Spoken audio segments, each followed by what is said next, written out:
Ang tanong ng bayan, kung saan ay sasagutin ng mga eksperto ang mga maiinit na tanong ng bayan tungkol sa COVID-19 vaccines. Handa na ako sagutin ang tanong ng bayan tungkol sa booster shots. Doc, ano po ba yung booster shot? Fully vaccinated naman ako. Kailangan ko po bang nito? Oo, kailangan pa rin natin ang booster shots.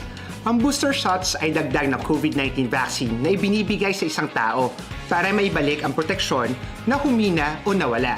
Ito ay ilang buwan matapos makumpleto ang naunang mga bakuna kontra COVID-19. Sino-sino po yung pwede nang tumanggap ng booster shot? Napaka-importante ng tanong na yan.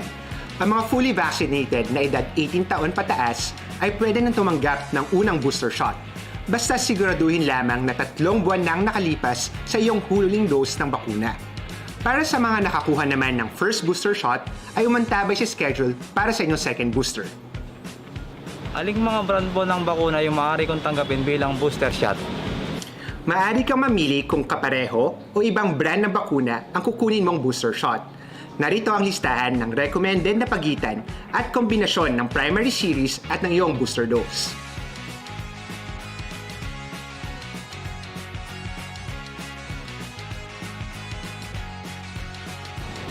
Paano po ako makapagpaparehistro at ano-ano yung kailangan dalhin sa araw ng bakuna? Simple lang yan. Magpa-register lamang sa inyong LGU o health facility at dalhin ang inyong vaccination card at valid ID sa araw ng iyong appointment. Para naman sa mga immunocompromised patients o may malubhang karamdaman ay magdala lamang ng medical certificate. Doc, konti na lang naman yung kaso ng COVID-19. Kailangan pa ba ng booster shot? Oo, kailangan pa rin ng booster shot. Kahit pa bumababa mga kaso ng COVID-19, ay hindi pa rin dapat maging kampante dahil may banta pa rin. Okay, so good morning mga kachika. Nakatutok muli kayo sa programa mula sa Department of Health, Bicol Center for Health Development. Kasama ninyo kami para sa ating chikahang pangkalusugan. Ako si Maxine. At ako si Joanna. Yeah, so isang oras na naman nga tayo magchichikahan tungkol sa mga health events and health programs ng DOH Bicol. At syempre, sisimulan natin yan sa pag-alam ng ating latest na balita mula sa Department of Health. Yes, of course, ang ating latest na balita mula sa Department of Health ay ang ating COVID-19 Bulletin Number 2022-0032. So ito po ay nirelease noong November 14, 2022. Ito po ay datos na nakalap natin from November 6 to November 12, 2022. So from that week po, mayroon tayong nai-report na 206 new COVID-19 cases for the whole Bicol region. Ang total number ng COVID-19 cases na record na for Bicol region since nung una tayo nakapagtala ng COVID cases noong March 2020 ay 65,148. So sa distribution po ng 206 new COVID-19 cases, ang Albay mayroong 27 kung saan 10 ay mula sa Legazpi City, 5 mula sa Camalig, 3 mula sa Tabaco City, 2 sa Daraga, at tig-isa naman po sa Bakakay, Ginobatan, Libon, Ligao City, Malinao, Piodoran at Pulangi. Ang Camarines Norte ay mayroong 16 new COVID-19 cases kung saan 8 ay mula sa Labo, 4 mula sa Daet, 2 mula sa Mercedes, at tig-isa naman po sa Jose Panganiban at Paracale. Ang Camarines Sur ay mayroong 106 new COVID-19 cases kung saan 37 ay mula sa Naga City, 8 ay mula sa Nabua, 7 Pili, 6 sa Bula, 5 sa Tigaon, 4 naman ang Bato, Libmanan, Ocampo, Sipokot at 3 sa Guwa. 2 naman ang mga munisipyo ng Balatan, Calabanga, Caramoan, Iriga, Magaraw, Milaor, Minalabak, Ragay at San Fernando. Ang Bombon, Cabusao, Kamaligan, Kanaaman at Clark-Chitorena at Tinambak ay may tig-isang bagong kaso ng COVID-19 cases. Ang Catanduanes naman ay mayroong 5 na naitala na COVID-19 cases kung saan tig-2 ang Caramoran at Birac at tig-isa naman ay sa Viga. Ang Masbate ay mayroong 19 new COVID-19 cases kung saan 6 ay mula sa Aroroy, 5 mula sa Masbate City, tig-2 naman sa Kawayan, Mandaon, Milagros at tig-isa sa Mobo at San Pascual. Ang Sorsogon ay mayroong 31 new COVID-19 cases kung saan 17 ay mula sa Sorsogon City, 4 mula sa Prieto Diaz, tigdadalawa sa Bulan, Donsol, Pilar, at tig-isa naman sa Castilla, Gubat, Magallanes at Matnog. Mayroon naman po tayo na itala ng 2 na mula sa ibang rehiyon na dito na po sila na-detect na mayroon silang COVID-19 cases. So ang ating active cases as of November 12, 2022 ay 1,593. Dumako naman po tayo sa ating recoveries. Mayroon po tayong naitala na 68 new recoveries from November 6 to November 12, 2022. Sa 68 na new recoveries, 28 po dyan ay mula sa Camarines Sur, 1 mula sa Catanduanes, 8 mula sa Masbate, 18 sa Sorsogon at 13 mula sa Naga City. Ang total na bilang na recoveries na reported for the whole Bicol region ay 60,890 or katumbas ng 93.46% ng total na report na COVID-19 cases for Bicol region. Sa deaths naman, unfortunately, meron pong 3 na nai-report from November 6 to November 12, 2022 at lahat po na iyan ay mula sa Sorsogon. So ang total na deaths recorded in Bicol region due to COVID-19 ay 2,665. Paalala po natin sa report about sa deaths na ito po ay hindi po nagre-reflect ng actual date of deaths or kung kailan namatay ang pasyente, ngunit ito po ay base sa validated reports with death certificate. Dumako naman po tayo sa ating COVID-19 vaccination status as of November 12, 2022. So mayroon po tayong around 4 million na target population na mabakunahan sa Bicol region. At ang nakapag-receive ng kahit at least isang dose ng COVID-19 vaccine ay 92.33% na po ng 4 million na yan. Sa ating naman coverage or naka-receive na at least isang dose for our target 8 population or ang ating senior citizens ay 68.92%. Sa bilang naman po ng fully vaccinated individuals, mayroon na po tayong 3,616,183 ang nakapagkumpleto ng kanilang 2-dose vaccine o kaya nakatanggap ng Janssen vaccine. Ang mga nabigyan naman po ng booster ay 619,548. Base naman po sa datos natin from November 6 to November 12, mayroon po tayong nabakunahan na 2,643 at nabigyan ng booster na 4,413. And lastly, for our healthcare utilization rate as of November 12, 2022, mayroon po tayong 713 non-dedicated non-ICU beds for COVID-19 at 92 or katumbas ng 13% ang kasalukuyang nagagamit. Sa ICU beds naman po na dedicated for COVID-19, mayroon po tayong 54 and 7 or katumbas ng 13% ang kasalukuyang nagagamit. At sa severe and critical admissions, mayroon po tayong 14 or 14. Paalala lamang po, at dahil po parang onti pa rin po ang ating nagpapabakuna or nagpapabooster, kasi out of the 3 billion na fully vaccinated, nasa 600,000 pa lang po ang nabigyan ng booster. Kaya paalala po natin sa lahat na i-avail na po ito natin para sa dagdag na proteksyon kontra COVID-19. So yun lamang po, Max. May ibang balita pa ba tayo from DOH Bicol? Yes, so nabanggit mo nga, Joanna, na kaunti pa lang ang nagka-receive ng kanilang booster doses dito sa Bicol region. Kaya naman nagsimula ang ating barangayang suyod bakuna. Ito po ay initiative ng DOH Bicol CHD para mapataas ang wall of immunity ng Bicol region against COVID-19. Kaya nagsimula ito noong November 14, 2022 at gagawin nito hanggang December 16, 2022. So paano nga ba itong barangayang suyod bakuna? So nag-identify nga po tayo ng 5 high-yield municipalities or cities bawat probinsya. Meron rin tayong sa bawat 5 na yan ay merong 5 high-yield barangays na pipiliin rin. Ang high yield po, ito yung mga lugar kung saan kaunti pa lang ang nakatanggap ng kanilang booster doses. So sa Albay, dito sa Albay, ang mga high yield municipalities kung saan pagpipilian ang mga barangay, ito po yung sa Daraga, sa Legazpi City, sa Tabaco City, sa Ligao City at sa Libon. Sa Camarines Norte naman, nandyan ang Labo, ang Daet, Paracale, Jose Panganiban at Mercedes. Sa Camarines Sur naman, ang mga high-yield municipalities, ito yung Libmanan, Naga City, Iriga City, Calabanga, and Pili. Sa Catanduanes, nandyan yung San Andres, Virac, Caramoran, Pandan at Bato. Sa Masbate, ang high-yield municipalities ay Aroroy, Masbate City, Kawayan, Placer at Uson. At sa Sorsogon naman, nandyan yung Sorsogon City, Bulan, Pilar, Castilla at Ilosin. So, ang layunin ng barangayang Suyod Bakuna ay mapataas nga po ang ating bilang ng mga taong fully vaccinated at lalong-lalo na ang mga nagkaroon ng booster doses. So, inayayahan po natin ang lahat, lalong-lalo na yung eligible na for their booster, na magpa-booster na rin para sa kanilang protection laban sa COVID-19. So, hindi lamang dito sa mga munisipyo ang mayroong booster, kahit po sa ibang municipalities, pumunta lamang po kayo sa inyong pinakamalapit na vaccination sites para matanggap ang inyong booster doses. So dagdag pa dyan, meron tayong mga nakitang mga balita na lumuluwag po yung ating mga restrictions sa pagsuot ng face mask.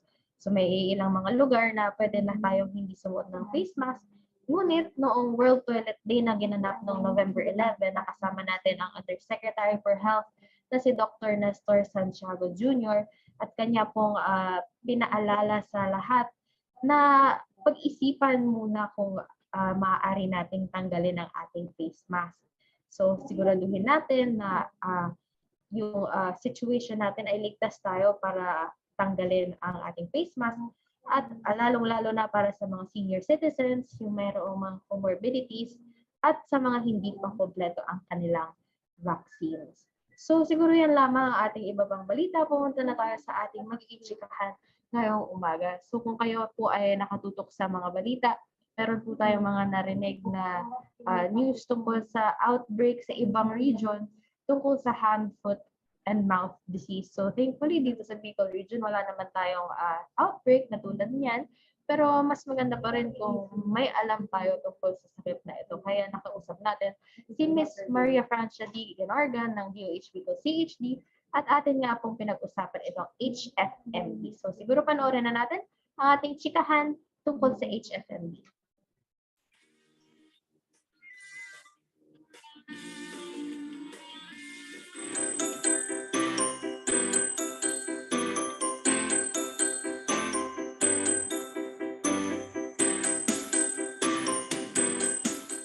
About hand, foot, and mouth disease. We are joined by Miss Maria Francia D. Hinorga, Nurse 5 of the Infectious Diseases Cluster. So good afternoon po, ma'am. Good afternoon, Nax. And good Okay, so afternoon, everyone. The floor is yours po, ma'am. Okay. Once again, good afternoon po. Marayang na hapon sa Gabos. I was invited to discuss to you the updates on hand, foot, and mouth disease of the DOH. So, ngayon po, okay, Max? Okay, nakikita niyo po to, no? Itong, nakakatawa din pero nakaka-nervyos na hand, foot, and mouth disease. Okay po, kasi yung mga bata talaga yung involved dito. Ano po? So, ang cause na ito ay isang virus and then ito po ay isang mild. So, meaning pag mild, hindi po ito talagang serious, no? But very contagious common viral illness of infants and children. So, nagiging contagious po ito during the first week of their illness. So, nasa first week, no? And then, itong hand, foot, and mouth disease, hindi po ito pwedeng makontract or makontact from pets or animals. And then, yung incubation period po nila, ang ibig pong sabihin, yung pagpasok ng mikrobyo at paglabas ng mga simptomas ay nasa 2 to 14 days or 2 weeks. Okay po, next.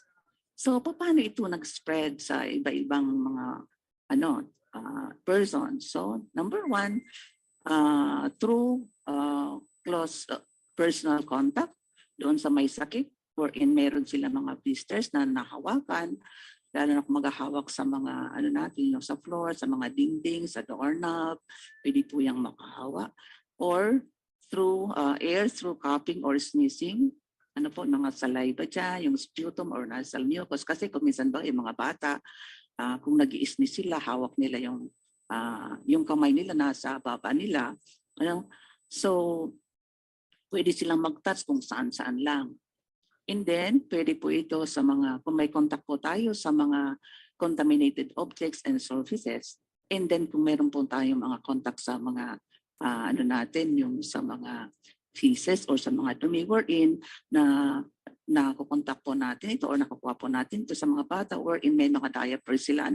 Siyempre, pag inalis na yung diaper, bubuksan, at then, pwede po accidentally matouch yung kamay ng mother or yung helper po or yung babysitter or yung caretaker. So baka hindi sila naghugas ng kamay after that. So yun, nagkakaroon po ng contamination or pwede tayong magkaroon ng hand, foot, and mouth disease. Okay. Next slide. So ano yung mga simptomas nito na HFMD? So number 1 po ay fever or lagnat. Ano po? Lagnat. And then magkakaroon siya ng sore throat. And then after nito mga 1 or 2 days na fever, lalabas na po yung sinasabing blisters. Ano po, at yung bata po ay magkakaroon ng not feeling well siya, palaging matamlay kasi talagang mayroon na siyang infections. So yung mga blisters po, makikita na doon sa mga kamay niya, pwede sa buttocks, pwede po sa paa. Ano po? And then doon din sa kanyang sa tongue or sa dila, sa gums and inside of the cheeks, doon po sa loob ng mouth or doon sa at the back of the throat ng bata, meron yon. At meron din mga red rash without itching, hindi po makate, but sometimes with blistering. So kung pinapanganga po natin ang mga bata, makikita po may mga blister dyan sa loob ng mouth ng bata. And then makikita po din sa mga palms and soles ng mga, and sometimes the buttocks. So pag ang isang bata ay mayroong HFMD, irritable po yan. Irritable. So kasi masakit yan eh. Makate, masakit, at talagang magiging restless talaga ang mga bata. And then nagkaroon ng loss of appetite. Bakit? Kasi po once na meron silang HFMD, ang bata po ay yung may mga sores doon sa loob ng kanyang baba. At hindi lang yan, dito pa sa mga kamay. So in my next slides, makikita po natin dyan kung paano nagkakaroon or paano kung saan siya mayroong mga blister pa, mga blisters. Okay, next slide. So ito po yung mga examples ng mga blisters po sa kamay. So makikita natin dito sa paa, dito. Okay, diyan sa may baba niya. And then kung ang mga bata hindi makakapagsalita yan, di ba? So hindi alam kung lalo kapag hindi pa lumalabas ang mga blisters niya dito sa baba or dito sa labas, kung hindi pa nagkakaroon ng blister pack sa labas ng katawan niya, hindi lalalaman ng mother. Ano po? Kasi hindi yan nakapagsalita. Pero kung ang bata ay 1 year old, 2 years old, makakapagsalita yan, na talagang meron siya nararamdaman sa loob ng kanyang baba or kung ano man, wala siyang ganang kumain because of the blisters na na-perform inside the mouth of the child. Okay po. So ano tong mga blisters na nakikita natin dito sa baba or sa buttocks or lahat ng katawan ng bata? Ito po isang bubbles na nag-pop up when fluid collects in packets under the top layer of your skin. So ito po so lahat naman siguro po tayo nagkaroon tayo ng blisters na mayroong tubig sa loob na kung nandyan yan ay makate at gusto nating alisin, magatulong talaga yan. So ang po niyan is mag-elevate siya, at mayroong lamang fluid sa ilalim. And ang shape po niya ay parang pabilog, shape like circles. Tapos depende po sa kausa, pwede po siyang makate or talagang masakit or talagang masakit na masakit, lalo sa mga kabataan. Okay? Tapos pwede po siyang mag-appear na solo lang siya or in clusters. Like this one, po nasa picture po, solo lang siya. Pero dito mayroon siyang mga katabi-tabi. Okay. Next slides. So ito po na hand, foot, and mouth disease ay ang treatment po nito ay supportive lang. Treatment is directed towards the relief of the symptoms. Meaning po, kung mayroon ang isang bata ng SFMD, ay magagamutin lang siya kung may lagnat, kung may sore throat, no? Supportive lang. Pwede siyang bigyan ng paracetamol, no? So, kasi wala itong specific treatment. At yung signs and symptoms niya usually clear up in 7 to 10 days, meaning the virus or the body heals itself, no? Ang virus, itong sakit na to ay within that day or within that week ay talagang aalis po siya kasi ang tawag diyan is very self-limiting disease, no? Okay. So, meron tayong sinasabi na mga topical oral anesthetics, pwede pong makatulong sa kanya para maalis po yung mga pain sa kanyang baba or mouth. Maraming source yan, pwede po yan makatulong. So, meron po tayong mga over-the-counter pain medications na pwede pong ibigay sa mga bata. But then, gusto ko pong emphasize na pag ang ating mga kabataan ay may ganitong sakit, hindi po tayo pwedeng self-medicate natin sila. Pwede po nating ipa-check up palagi yan sa doktor because doctor knows best. Okay po. So dito po, mayroon tayong mga remedial measures for infected children. So kung ang mga kabataan mayroong sakit nito is dapat po i-isolate siya, for at least a week and do not send to school. Wag mo nang papasukin sa school kasi pwede siyang maka-infect doon ng marami. And then imo-monitor po natin yung kanyang lagnat. Okay? Ensure na dapat po hindi siya ma-dehydrate kasi po itong hand, foot, and mouth disease may ano po yan meron siyang fever. Siyempre pag may fever ka, meron kang masyado kang sabi ko lang ginagaknot and then may drooling yan. Pag sinabing drooling, yung laway mo parang basta lang yan tumutulo. So that is fluids na pwedeng maalis sa katawan ng bata. So pwede siya magkaroon ng dehydration or maraming fluids na pwedeng maalis sa kanyang katawan. Okay? So dito pa, i-avoid natin yung mga oily and spicy foods kasi ma-irritate yung kanyang mouth. Lalo yung mga source niya sa mouth, may irritate po yan. So wag po natin siyang bigyan ng ganitong klaseng mga pagkain dahil mas lalong ma-aggravate yung mga source sa kanyang katawan or sa throat niya. And then, i-ensure po natin na lahat po sanitized. Tapos meron tayong proper disposal of diapers and proper washing of infected clothes. Yung mga baro, dapat yun yung kung saan nakalagay. So, dapat may properly washing of the infected clothes. And then, sa mga bata naman na talagang yung mahahaba yung pupo ng kamay, dapat po meron tayong nail cutter. Putulin natin yan para hindi masyado magkalot sa kanyang katawan kasi pwede pa yan maging source of infection. Pag kinalot yan kasi masarap kalutin kasi makati, di ba? So once na makati yan, siyempre magiging infected yung yung nails mo, yung mga kuko mo. Pwede mo naman itas yan kung saan-saan at makakaspray yan ng infection. So you have to advise na ang mga bata ay dapat nating paliguan o dapat maligo sila. Dapat nga po ay twice a day para yung kanilang ma-wash out yung mga adhesion sa katawan nila. Maalis yung mga bacteria or mga virus dyan sa katawan nila once naligo po sila. Okay po. At ito pa, give room temperature, meaning yung pagkain dapat nasa room temperature. Hindi naman masyado mainit kasi pwede silang mapaso. Yung kanilang mouth pwedeng mapaso kung ang i-offer mo na pagkain ay masyadong mainit. Nasa room temperature lang. And then, verify with the doctor before sending back to school.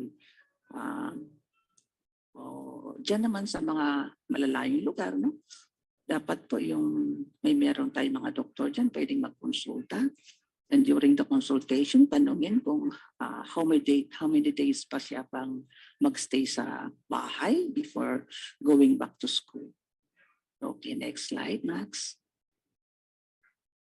So itong HFMD ay mayroon din mga sinasabing complications pero very rare naman itong nandito. But the most common complications of the hand, foot, and mouth diseases is dehydration. So nasabi ko na kanina, kasi nga masyado itong may drooling or maraming nilalabas at nalaway or fluid sa kanyang mouth. And then yung nagkakaroon siya ng fever, so may sweating siya, no? May sweating siya, so pwede talaga magkaroon ng dehydration. So dapat painumin ng tubig, pero usually in yung konti-konti. And then the illness can cause sores in the mouth and throat, making swallowing more painful and difficult. Huwag nating pilitin na uminom ng marami. Konti-konti lang. And then, hindi masyado mainit. Maganda nga yan kung medyo malamig drinks na i-offer mo sa mga bata. Avoid yung mga fruit juices mo na kasi may irritate yung kanyang source sa kanyang throat. So, hand, foot, and mouth disease is usually a minor illness causing only a few days of fever and relatively mild signs and symptoms. A rare and sometimes serious form of virus can involve the brain and causes other complications. Itong sinasabi po dito na viral meningitis or encephalitis, bihira po ito mangyari. Not unless na lang siguro talagang napapayaan yung bata sa magkaroon ito. Pero very rare po itong mga viral meningitis or encephalitis na sinasabi ito. Bihira. Okay po. Next slide. So ipapakita ko po sa inyo yung statistics na binigay sa atin ng Regional Epidemiology and Surveillance Unit ng office namin. We have here 62 cases doon po sa mga sentinel sites ng hospitals natin. 62 cases po. And then sa community naman po, meron tayong nakatala na 259 cases of hand, foot, and mouth disease cases po starting January 1 to November 5. Ngayon ang Catanduanes po, mayroon po silang 10. Nakikita po natin dito from the hospital and the community. Community 1 plus another from San Miguel. They have only 2 municipalities na mayroon pong kaso, Baras and San Miguel. And for Camarines Norte, mayroon po sa Daet. 3 po sa Sentinel Hospital. Sa Camarines Sur naman po, sa Sentinel Hospital, we have Baaw, Pabusaw, Barchitorena, and Naga City. So they have 1 to 4. And for Masbate naman po, mayroon tayo sa Batuan, Mandaon, Masbate City, and then Montreal, San Fernando. Yung San Fernando po ay yung pinakamataas, 29 cases po. And then San Jacinto is 5, San Pascual is 2. That's for Masbate. Po? So for Sorsogon, we have Barcelona. Nasa community po ito. And then for Donsol is 3. Kasiguran is 2 cases. Uban is 2. And Bulusan is 30. And Gobat is 41. And Sorsogon City is 116. So we have a total 259. For the community. Ngayon po, ito pong hand, foot, and mouth disease, nag-start po ito noong 10th week. Nasa March 6 po tayo niyan, na 10th week na yan, wherein doon po lang talaga nagkaroon tayo ng hand, foot, and mouth diseases. Paisa-isa po yan. Sa iba-ibang, ang nanguna po dyan ay yung Sorsogon. Sorsogon po ang unang nagkaroon nito. Pero paisa-isa po.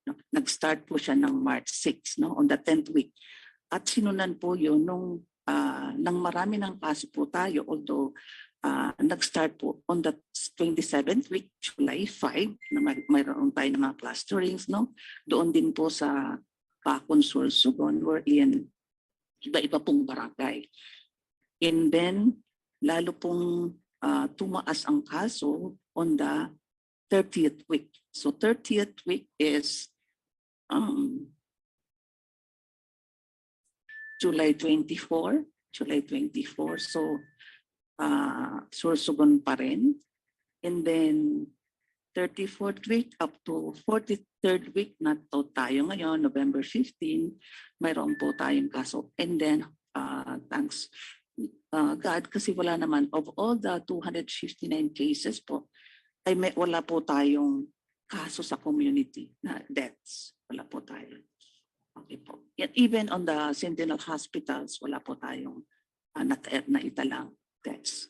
Okay po. So next slide. Ito po yung mga preventive measures na dapat nating sinasuggest na dapat talaga natin gawin. So kung meron po tayong sakit nito, yung mga bataan natin, meron sila ng HFMD, we have to avoid close contact with sick people. Dapat naman po talaga, no, kung may sakit po tayo, although after a week or two na nasabi natin wala na tayong or naka-recovered na, ano po, ingatan pa rin natin na huwag tayong masyadong magkaroon ng close contact with our classmates or with our office mate para naman po hindi tayo magkaroon ng infection. Number 2, yung pong we have to cover our mouth during wake-up or sneeze. And then, yun itong pinakatalaga importante, no? frequent hand washing with soap and water. No? Kasi maraming disease na ma-avoid dyan once we wash our hands frequently. Okay. Then clean and disinfect surfaces, yung mga toys ng mga bata, huwag basta hawakan, yung mga eating utensils, yung mga toilet floor na alam natin baka doon tumulo yung mga blisters, yung mga fluids ng mga blisters doon. Okay, so dapat malinis yan, i-disinfect yung mga surfaces. And then stay at home kung mayroong sakit ng kabataan. So pag nagstay sa bahay, so meaning hindi tayo infect ng iba. Okay po. So kung in case man po na sinasabing magaling na ang bata, then that's lalo na po yung hintayin po natin yung blisters, no? Yung blisters, yung kaninang sinabi ko, na dapat mag-dry po yan at wala ng fever bago pumasok ulit ang bata sa paaralan. But then, kahit pumasok na siya, dapat po i-avoid niya yung close contact niya sa mga classmates niya. No? And then, avoid touching your face with unwashed hands para hindi mag-spread yung infection. Ano? And then, ito pa rin yung eat nutritious and balanced diet. Ngayong panahon na to, di ba, Max? Para yung mga bata yata hindi kumakain ng gulay, lahat na yata yung mga nandyan yata sa iba, sa mga natin, mga Jollibee example, mga hindi masyadong nutritious foods. Kailangan natin yung talagang kumain sila ng gulay, dapat sila may mga multivitamins na binibigay para naman magkaroon sila ng strong immune system. Kasi once ng immune system natin bumaba, ay talagang very susceptible sila na magkaroon ng mga infections, lahat ng sakit. So we have to maintain that.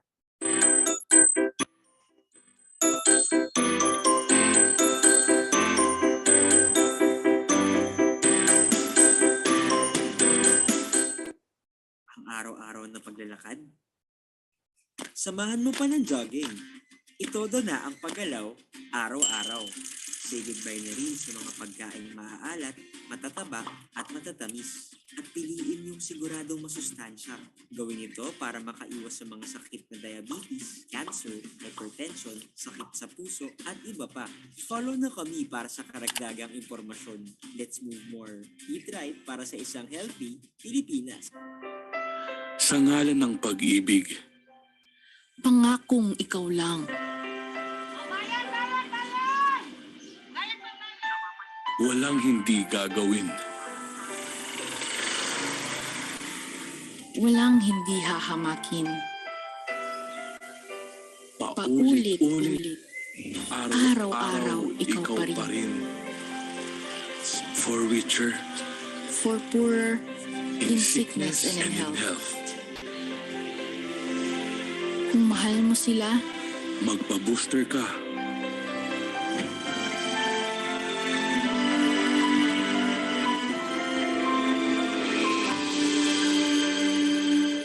Agnes. X-Man. Ligtas para sa lahat.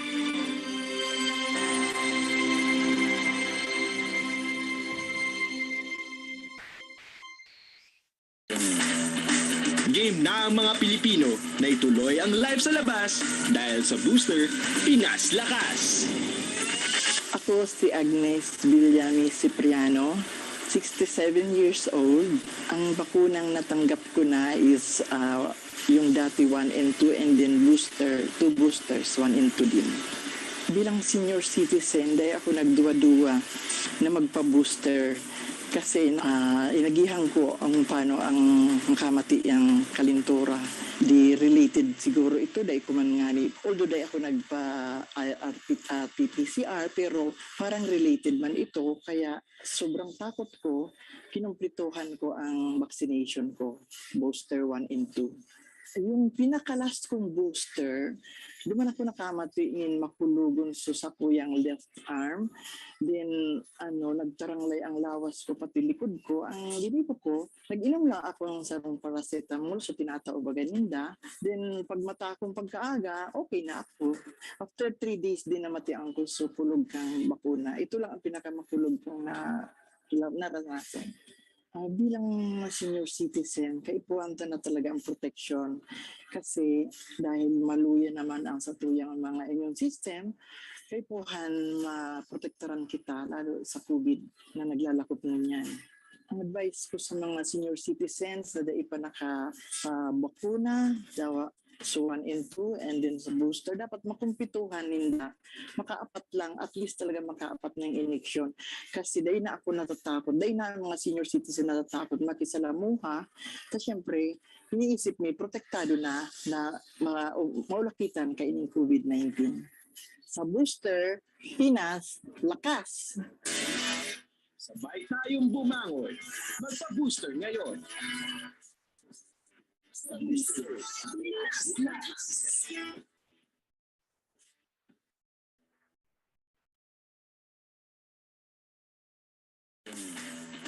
Game na ang mga Pilipino na ituloy ang live sa labas dahil sa booster, Pinas Lakas! Okay, tumasabi, lumindig kami. Ang edad ko, 94. Nagpa-issue na pala sa itong booster, pagduwa ng booster. Kaya po ako nagduwa-duwa sa gusto ko. Marahay man ako mag-depend siya sa mga kahilangan. Kaning, ang isip ko, dahil na ako, hindi man ako mabuntang sa mga hilang na yan. Walang naman akong naramdaman ka ito. Kaya mga senior citizen na kapwa ko, dapat magpabakuna naman kamo tangani. Isayan ang COVID-19. Sa booster, Pinas Lakas. Sabay tayong bumangon. Magpa-booster ngayon. Sa booster, Pinas Lakas.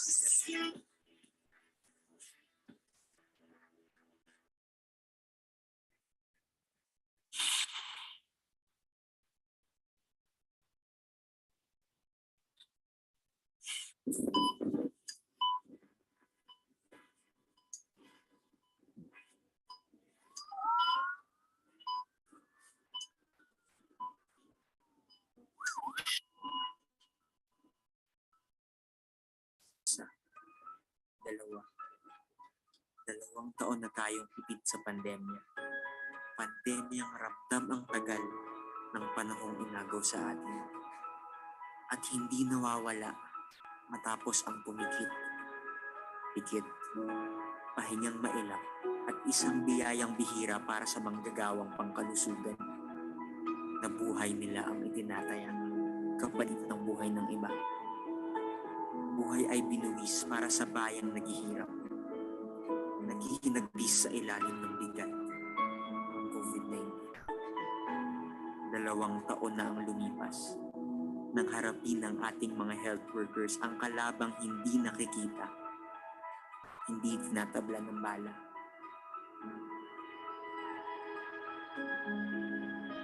Marami ang nagdurusa, marami ang tumumba. Ngunit sa kabila ng lahat, ay hindi nauubusan ng pag-asa na sa bawat pagsugod ay di na nila aalalahanin kung sila ba'y makakauwi ba, na araw-araw na nilang makakasama ang pamilyang iniwan at sadyang iniiwasan sa takot na sila'y mahawakan, na balang araw ay makikitang muli natin ang mga ngiti ng bawat isa na walang pumipigil. Salamat para kay Lolo at Lola, Mama at Papa, Ate at Kuya, na ngayon magkakasama pa dahil sa inyong pagkalinga. Salamat para sa libu-libong tao na nakabalik na sa trabaho dahil sa patuloy niyong serbisyo. Salamat para sa mga batang ngayon nasisilayan na ang ganda ng mundo dahil sa inyong sakripisyo. Salamat. Ang inyong kalinga, serbisyo at sakripisyo ay pipili. Salamat sa hindi pagsuko. Sa araw-araw ng pagbangon, sa aming maramdaman sa puso ng bawat kayo, tunay namin hero. Nandito ang kagawaran ng kalusugan, nagpapasalamat at patuloy na aagapay sa inyo.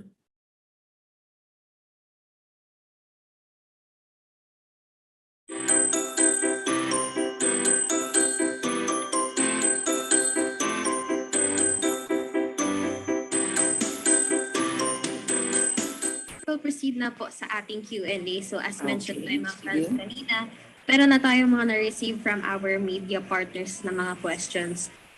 So let's start with the first question. This is from Mr. Luens Barcena, one of our media partners. Saan daw po karaniwang nakukuha ang hand, foot, and mouth disease, and ilan po ang naitalang victims sa Bicol? Ano ang lunas and advice sa mga may baby? So medyo meron na po kayong nabanggit nito sa inyong discussion a while ago, ma'am. Baka reiterate na lang po natin for our viewers. Okay, yung question kanina. So, di ba sabi ko kanina yung HFMD ay nakukuha na ang cause nito is the virus, and then nakukuha natin ito sa mga batang may sakit wherein meron silang mga blisters, yung mga discharges nila kung saan-saan lang, and then nakaka-infect yun.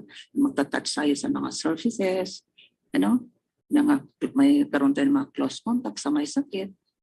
And then, nakukuha natin ito sa hangin, kung lalo kung tayo nagpapahin, nag-uubo, wherein walang cover yung ating mga mouth.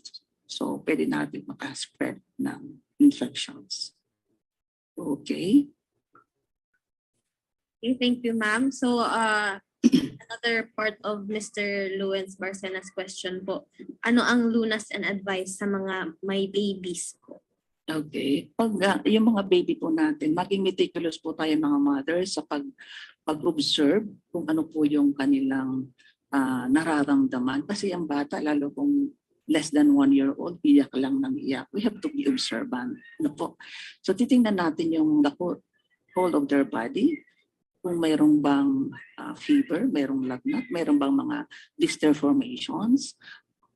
Kasi hindi yan makakapagsalita. So pag-observant tayo para ma-detect natin kung meron silang HFMD. And then kung may nakikita tayo ng mga symptoms, we have to consult the doctor. At i-practice natin yung sinabi ko kanina na mag-ingat sa basta lang magta-touch doon na hindi naguhugas ng kamay. Thank you very much po, ma'am. So a part of Mr. Luens Barcena's question was kung ilan daw ang victims or patients ng HFMD sa Bicol, and similarly ang question po ni Mr. Ken Cabaltera, if may recorded case or cases na po ba ng HFMD dito sa Bicol. So Ma'am Franz presented this earlier, the data on HFMD. For our viewers who wish to see the data, you may replay this media dialogue on our Facebook page, and we will be providing the data rin po to our media partners sa ating group chat. So let's proceed to the other questions po. Okay, so Max, so all in all, we have 329 cases, and we are very thankful na wala tayong number of deaths, no deaths at all, and then all patients have recovered. Thank you, ma'am. So another question po from Sir Ken Cavaldera. Anong age group bracket ang usually na may tinatamaan po ng HFMD? Okay. Ang age bracket po niyan ay nasa 5 years old, less than 5 years or 5 years below. But pwede ding tamaan ang 10 years and above. Ano po? Itong mga kabataan itong less than 5 years old, when they're exposed, when they're exposed to HFMD, ay nakakabuild sila ng immunity dito. Immunity as they grow older, immunity. Kaya nga, very rare ito na maka-infect ng 10 years and above because of this. But kung bumaba na ang kanilang body resistance or kanilang immune system, that's the time that they can get this disease. Okay. All right. Thank you, ma'am. Let's proceed. Another question po, alarming din ba ang pagtaas ng HFMD sa Bicol tulad ng sa ibang regions? Okay, on the data presented, hindi naman po masyadong alarming.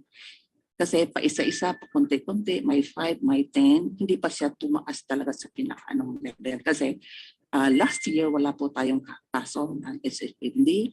Ngayon lang po. So, ito pong kaso ngayon ng mga HFMD ay naging itong masyadong natutukan. Kasi before, kung maalala natin, noong 2012, nagkaroon ng outbreak na sinasabi sa Cambodia. No? Maraming nakatala na namatay dito na HFMD cases. So, ang ating gobyerno, mayroong sinasabing, mayroong tawag ng batas na nagsasabi under Republic Act 3573 wherein lahat po require na individual or lahat ng health facility ay i-report ang all notifiable diseases at sinuportaran pa rin ito ng isang department memorandum number 2012 0221 dated July 18, 2012 na lahat ng kaso na sinususpect pa lang, o na-detect pa lang na HFMD ay dapat magkaroon ng surveillance. So dito sa ating region ay talang nasa surveillance tayo palagi because in every provinces meron po tayong tinatawag na DSO, yung nagsusurveillance, nagsusurveillance ng mga sakit na ito. Okay, thank you very much, ma'am. So I guess this will be our last question for this afternoon. What is the DOH doing to prevent HFMD from spreading in Bicol po? Okay po. Okay. Dito po sa sinasabi kong mga legal basis, yung mga batas na ginawa ng ating pamahalaan, dito po sa baba natin, dito po sa regional office, before pa, nung last quarter, before pa nagkaroon ng mga cases ng HFMD, ay nagkaroon po tayo ng orientation sa lahat ng mga coordinators on what is this all about, no? Nagkaroon tayo ng orientation sa kanila and then on their part, nag-cascade din sila doon sa mga sa baba, sa coordinators nila down to the referral level, yung mga midwives nila. So, ngayon po, every now and then, nagkakaroon po tayo ng mga information dissemination. And every month, dito po sa regional office, yung ating pong infectious disease cluster during the meeting ay disseminate pa rin po ito at pinipresent namin ang data sa all coordinators. Kaya po alam nila kung ano po ang dapat gawin. Kasi mahirap po baga yung wala kang alam. Pero kung may alam ka kung anong dapat mong gawin, ay ligtas ka. So sinasabagan natin, Max, na ligtas ka pag may alam ka. Okay, thank you very much, Ma'am Franz, for answering the questions from our media partners, and also thank you to our media partners for sending in their questions. So at this point, ma'am, may we ask na lang po for your take-home message?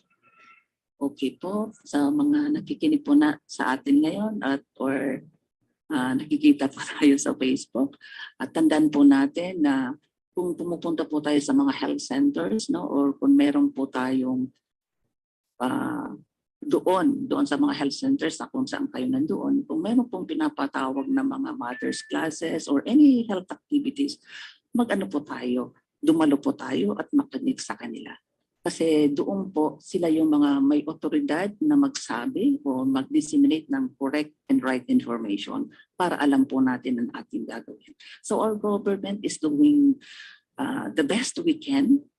And then it's just the cooperation of the parents and all the people there na magkaroon tayo ng kaalaman para po tayo ligtas sa anumang karamdaman.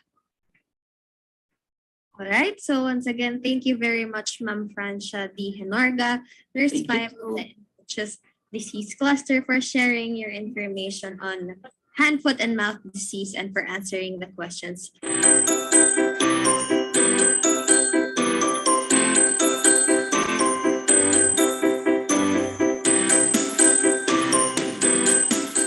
Healthy habits para sa healthy Pilipinas. Sabay handa ang balikat ng may karamay sa bigat.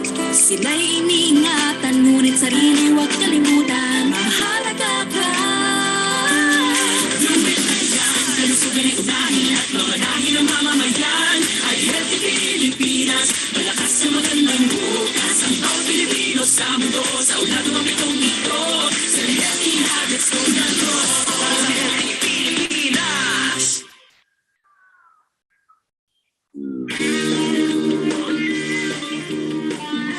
Ayan, nakatutok po rin tayo sa programa ng DOHB ko, CHD, ang chikahang pampalusugan. So, ayan nga yung ating nag-chikahan tungkol sa hand, foot, and mouth disease.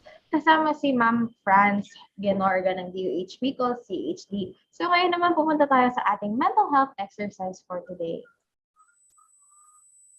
Yes, at dahil nga po tayo ay binibigyan natin ng halaga ang ating mental health.